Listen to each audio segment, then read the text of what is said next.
Temas económicos en nuestra pantalla. ¿Cómo le va? Bienvenido. Titulares a continuación. Vamos a hablar de México y su presupuesto 2020, qué es lo que está contemplado allí, cómo se va a mover la inversión social, entre otros puntos. En Noruega, innovación. Las aerolíneas se preparan para el despegue de biocombustibles a reacción. Reino Unido hoy al análisis en nuestro expediente económico.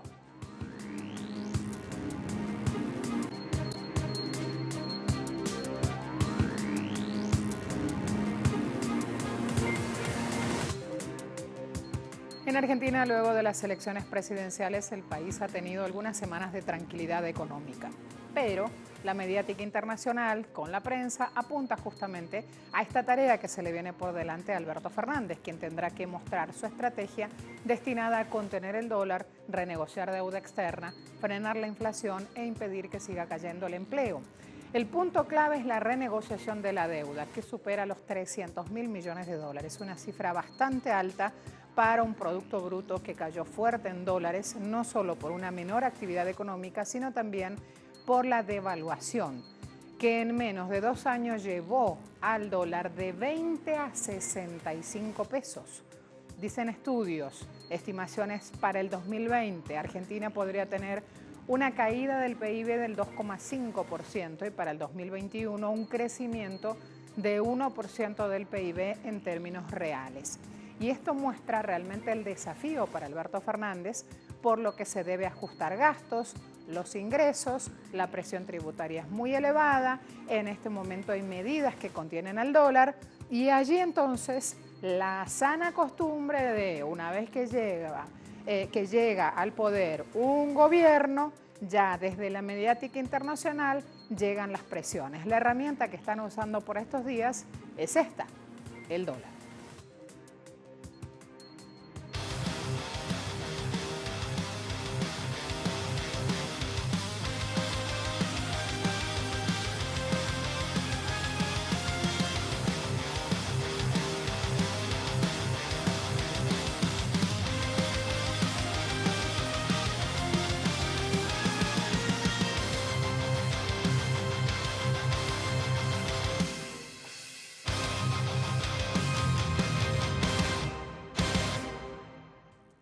Imágenes de Puerto Rico para comentarles que en este país se rechazan con protestas las acciones de la gobernadora Wanda Vázquez. ¿Qué quiere la gobernadora? Reducirle el salario mínimo a los trabajadores del sector de la construcción, un sector que tiene su peso en la economía del país. El director de Asuntos Públicos del LIUNA, Edison Severino, reaccionó a lo dicho por Vázquez sobre posibles cambios a la orden ejecutiva que elevó el salario mínimo de los trabajadores de la construcción a $15 la hora. Indicó esta fuente que mientras los familiares de los influyentes y poderosos tienen salarios privilegiados, la gobernadora quiere bajarles el salario a los trabajadores de la construcción.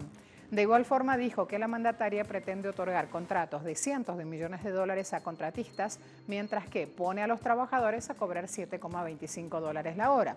Hay que destacar que la medida afecta a 50.000 trabajadores de la construcción y la propuesta solo puede venir, dicen quienes la denostan, de una persona insensible que beneficia a esas contratistas millonarias y que tendrá que decidir si está con esos poderosos actores económicos o con el pueblo trabajador. LIUNA es la sigla de Labor Internacional Union of North America, es la unión de los trabajadores de la construcción más grande de Estados Unidos y Puerto Rico y reúne a más de 500.000 trabajadores.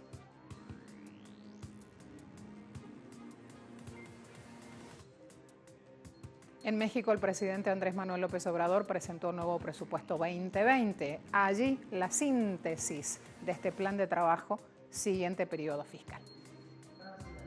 El nuevo presupuesto 2020 estará destinado a programas sociales, como la seguridad social y el rescate financiero de la empresa estatal Petróleos Mexicanos, Pemex.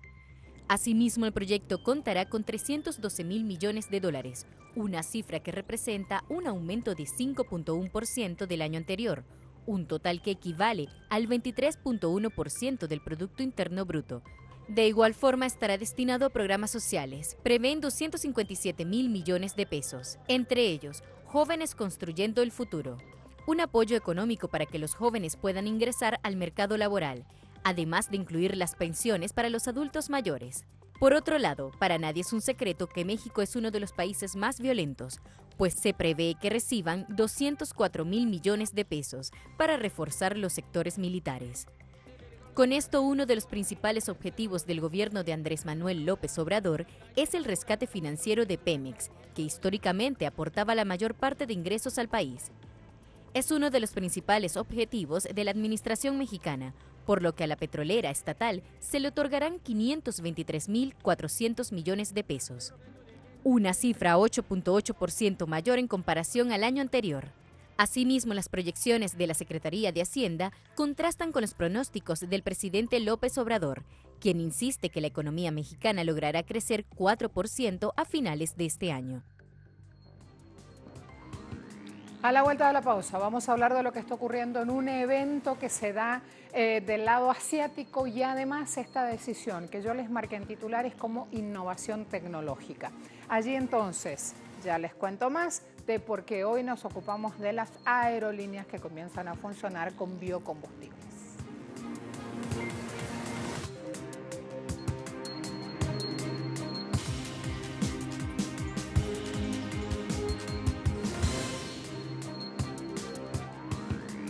Hoy y mañana se realiza la cumbre conmemorativa ASEAN República de Corea en la ciudad portuaria de Busan.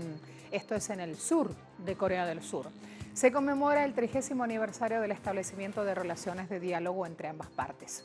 La ocasión que aprovechará el presidente surcoreano Moon Jae-in para mantener en paralelo encuentros bilaterales con líderes de Tailandia, Indonesia y Filipinas. Asimismo, a partir del día 27 tendrá lugar la cumbre con los países del Mekong. También integrantes de ASEAN en estos encuentros abordan cooperación en otros ámbitos, caso infraestructura, ciudades inteligentes, ciencia, tecnología, desarrollo y defensa. En la cumbre especial Corea-ASEAN 2019 en Busan, el ministro de Exteriores, Kang Kyung-hwa, da un ejemplo de cómo la cultura puede usarse como plataforma para crear valor agregado cuando se combina con otras industrias. En debates abiertos, en debates profundos sobre el papel de la ASEAN ante los cambios en el comercio global y la cooperación para el crecimiento y la innovación, se esperan justamente grandes novedades económicas y que tengan alcance global. ¿Por qué? Porque desde este espacio del mundo, en un contexto de ralentización económica global, están planteando justamente revitalizarse, unir en alianzas estratégicas conjuntas puntos de desarrollo. Por eso también, allí ven la firma de algunos acuerdos, por eso también esta conmemoración y este encuentro que se hace por todo lo alto.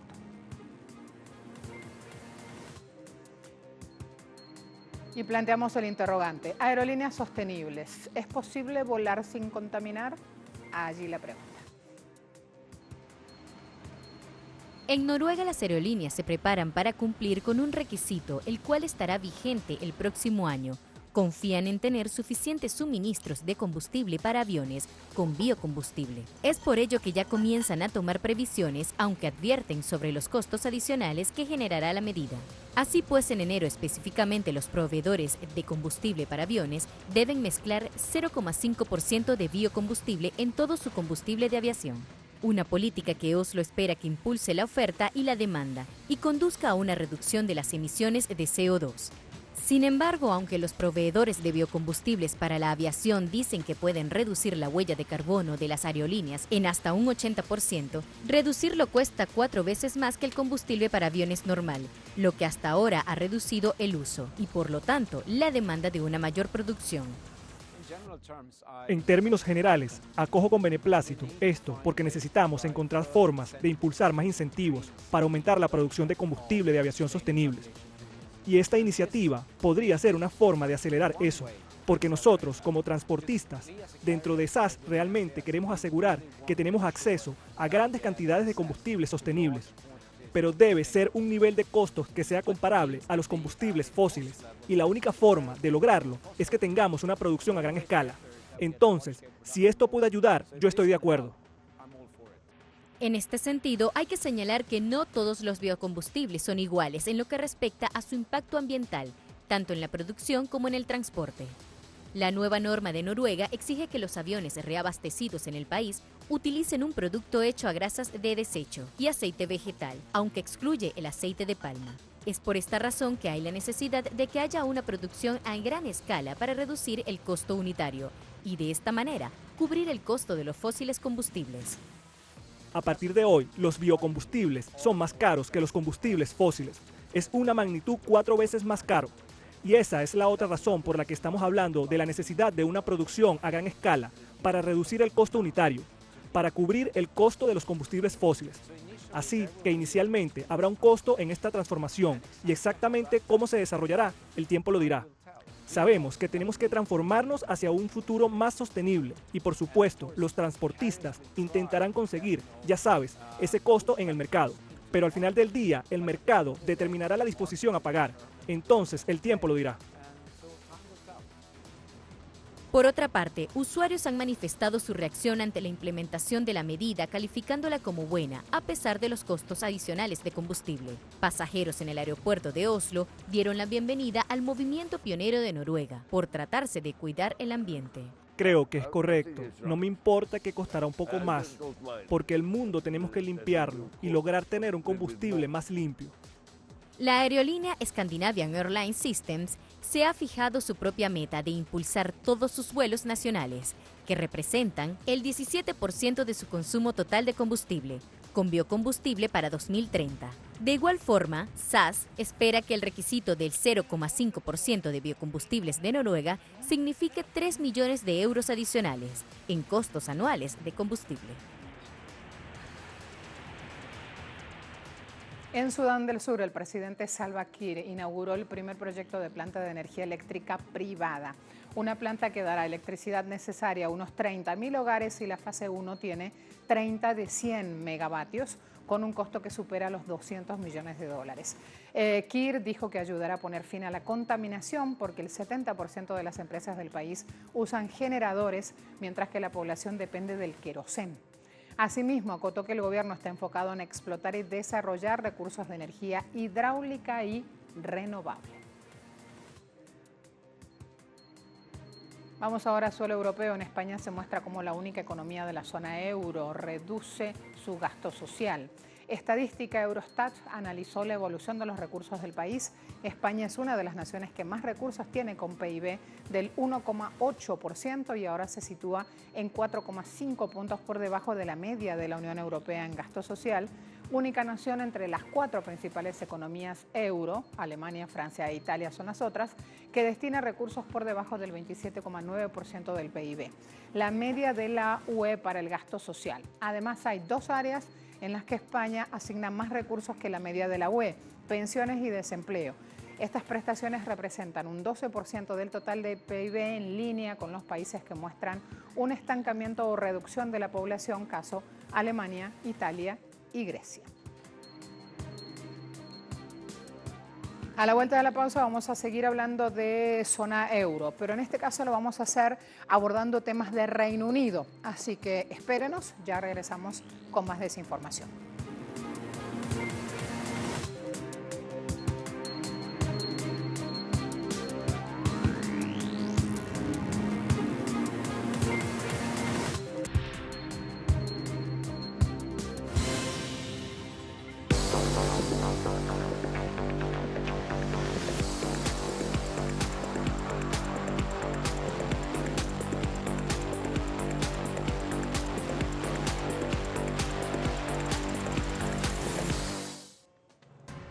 ...12 de diciembre, esa es la fecha. Los británicos nuevamente van a las urnas. El primer ministro decidió adelantar estas elecciones con un objetivo claro: hacerse con una mayoría absoluta en el Parlamento que le permita sacar adelante su acuerdo Brexit.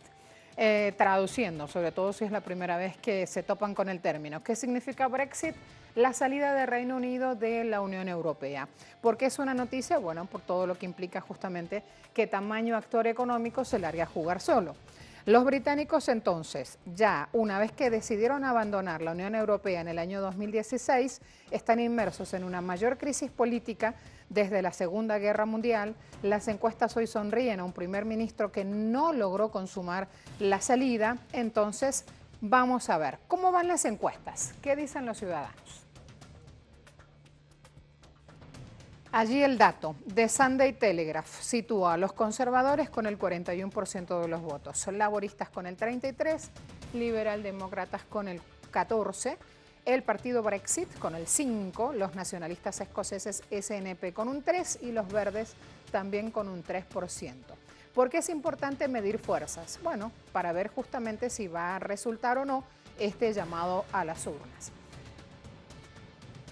En campaña se escucha de todo, propuestas sociales, propuestas económicas, los partidos están inclusive algunos a favor, otros con la idea de quedarse todavía en la Unión Europea, pero hay dos principales fuerzas que son laboristas y conservadores que dan como el grueso del debate.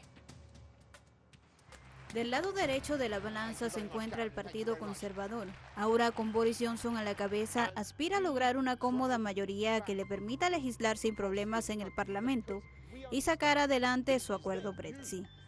A pesar de que no logró que la Cámara de los Comunes le diera luz verde en el pasado, el premier, que promueve y defiende a capa y espada su acuerdo en plena campaña, apela a la retórica de su predecesora Theresa May, quien llegó a culpar a los comunes del bloqueo del Brexit. Si bien Johnson, como miembros de su actual gabinete, votaron en contra del acuerdo de la ex premier, ahora el líder conservador también culpa de la prórroga a la parálisis del Parlamento y justifica el adelanto de elecciones en el persistente bloqueo. Después de 3 años y medio, creo que es hora de que termine la parálisis. Y tenemos que hacer Brexit porque es lo mejor para nuestro estado de ánimo nacional y lo mejor para llevar a nuestro país hacia adelante. Y por cierto, es lo mejor para la economía, porque lo peor ahora es la continua incertidumbre económica. Las personas que esperan contratar personal nuevo, invertir en propiedades o simplemente invertir en este país. Durante su participación en la conferencia organizada por la Confederación de la Industria Británica, el primer ministro británico dijo a los líderes empresariales del Reino Unido que estaba posponiendo nuevos recortes en el impuesto de sociedades. Espero que no les importe si también anuncio hoy que pospondremos más recortes en el impuesto de sociedades. Y antes de asaltar el escenario y protestar, permítame recordarles que esto ahorra 6.000 millones de libras que podemos poner en las prioridades del pueblo británico, incluido el NHS. En materia económica es poco lo que se puede rescatar de la propuesta del Partido Conservador, más allá del guiño a las grandes corporaciones, y es que el foco ha estado centrado en el divorcio. Para ello, Johnson ha vuelto a prometer que reducirá la inmigración, una de las cuestiones que en 2016 captó al voto pro-Brexit. Uno de los anuncios más resaltantes sería la decisión de mantener a Sajid Javid como ministro de Finanzas, de salir ganadores los conservadores. En septiembre pasado, Javid anunció el mayor aumento de Reino Unido en el gasto diario en 15 años, en lo que se vio ampliamente como un intento de contrarrestar las promesas del gasto del Partido Laborista. Del otro lado de la balanza se encuentra Jeremy Corbyn, quien ondeó una bandera blanca en la conferencia anual del CBI, principal lobby empresarial de Reino Unido, con el siguiente discurso. No es antiempresarial decir que las corporaciones más grandes deberían pagar sus impuestos al igual que las empresas más pequeñas. Y no es antinegocio creer prosperidad en cada parte de nuestro país, no solo en los centros financieros de la ciudad de Londres. El candidato por el Partido Laborista se lanzó de lleno a la campaña con la promesa de eliminar en todo el país el costo que representa el acceso a la banda ancha, que actualmente asciende a los 35 euros por mes, un plan que requerirá una inversión de 23.000 millones de euros y que pasa por la nacionalización de una parte de British Telecom, el gigante de las telecomunicaciones británico. Al Internet gratis se suma su propuesta estrella: nacionalizar todos los servicios públicos. Corbyn promete que nacionalizará el agua, los ferrocarriles, el servicio de correos, así como la puesta en marcha de un servicio nacional de educación. Y en su puja por sacar el máximo provecho de la crisis del Sistema Nacional de Salud, que en octubre registró el peor mes de su historia, asegura que evitará cualquier rastro de privatización en el Sistema Nacional de Salud, el NHS, gran orgullo de los británicos. El candidato laborista intenta no dejar ningún área sin clasificar su postura, y el fútbol no es la excepción. Corbyn propone otorgar mayor poder a los aficionados de los clubes para que puedan decidir sobre el funcionamiento del club, pero analistas aseguran que esto obedece a una estrategia para desviar la atención de su postura un tanto ambigua sobre el Brexit. Nuestro plan resolverá el Brexit rápidamente e inmediatamente pondrá fin a la incertidumbre para los negocios y nuestras comunidades, porque no estaremos rompiendo nuestra relación comercial principal, porque las principales industrias británicas como el acero tendrán dificultades para vivir en un acuerdo con Estados Unidos promovido por el presidente Trump. De ganar las elecciones, Jeremy Corbyn promete negociar un divorcio más suave que el de Johnson en un lapso de 3 meses, tiempo en el cual Reino Unido seguirá ligado a la Unión Aduanera con libre circulación de personas. Después propone someter el acuerdo a referendo, a 6 meses de ser investido, donde habrá 2 opciones: una salida de la Unión Europea con el pacto que alcanzaría con los otros 27, o la opción de permanecer definitivamente en el bloque común. Por lo que con Corbyn en el poder, Reino Unido permanecería en la Unión Europea por lo menos hasta junio de 2020, una propuesta que choca con la propuesta estrella de Johnson, que jura que Reino Unido abandonará la Unión Europea el próximo 31 de enero. Hasta la próxima. Gracias por acompañarnos.